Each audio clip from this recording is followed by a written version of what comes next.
Greetings everybody, it's me, Medicine Woman Cat, and today's a subject that I've been wanting to talk about. I posted about it recently, and so now I'm here with the video to chat just quickly about the difference between calm chemistry and toxic connection.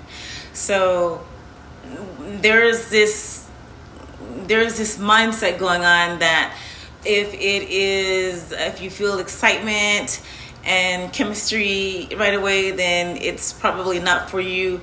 Or if it feels familiar, and then it's boring. So what about the happy medium? What about the fact that when you put yourself into these expectations of extremism, then you miss the middle ground. You miss the alignment, right? The relationship that is aligned is going to display a healthy balance of both. Not only are you going to feel comfortable and familiar with that person and understood at a core level, you can also experience the chemistry and the connection along with it.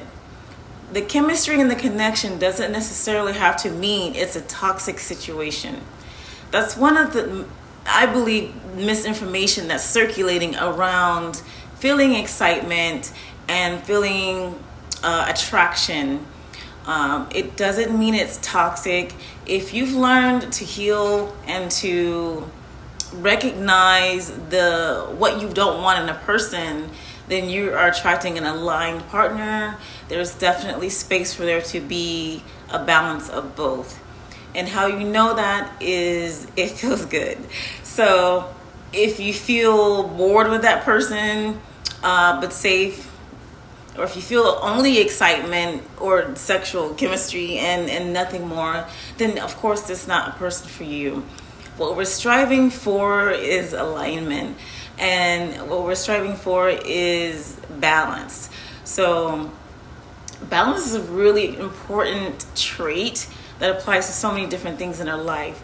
This is why balance was so important to the ancient Egyptians.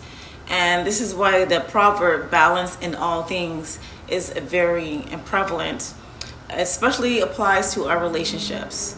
When we have a little bit of too much of one thing and the other, it throws the whole thing out of alignment, right? Out of balance.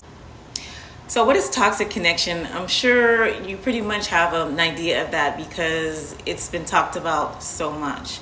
But just to reiterate, toxic connection, number one, you don't feel safe in it, emotionally and oftentimes physically. You feel as if you have to dim yourself because the person possibly is either draining your energy or life force, and you can't grow or evolve. You also feel as if you are not respected oftentimes in a toxic relationship. That goes without saying, but yeah, there's no respect there. There's no honoring of boundaries, and there is no wanting the best for you, because a lot of it is out of ego. A lot of people are operating out of ego when they're in a toxic relationship. And so this is why I say, in order to get to where you want to be, you have to do a lot of work. And to be honest with you, a lot of people just don't want to do the work. And this is why there's so many people out there who are hurting and still hurting other people because they haven't admitted to themselves that they need to look inwards and do some reflection and improvement. And in order to do that, it takes you being able to say, I'm wrong, or I need to do something different. So you'll continue to attract those toxic connections over calm chemistry because number one, you don't know what it is.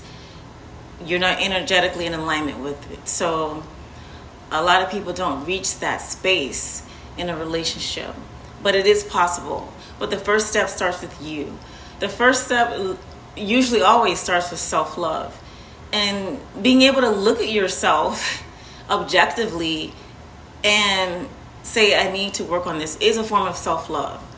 So you want to keep that in mind. Everything begins with love. This is one of the things I've started to say because it's so powerful and it applies to so many things.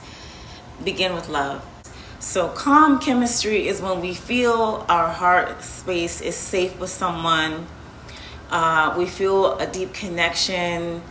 We feel understood. It's important to be able to recognize when this comes along, because oftentimes we have limiting beliefs as to what's possible within a relationship, or we listen so much to external factors. Oh, if it's too much chemistry, it's not good. If they feel too safe, it's boring. Listen to your heart space. Pay attention to your intuition and your higher self. Pay attention especially to your nervous system. I know that this is going around a lot. I know that everyone's talking about the nervous system, but there's definitely a lot of validity to that. And in order for us to feel safe and connected, and in order to foster that chemistry and connection, safety has to come at the forefront.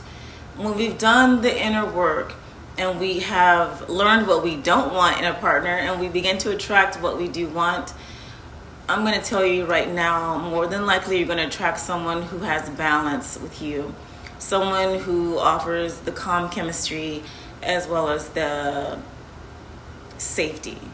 So it is possible. It is out there if you are aligning with it.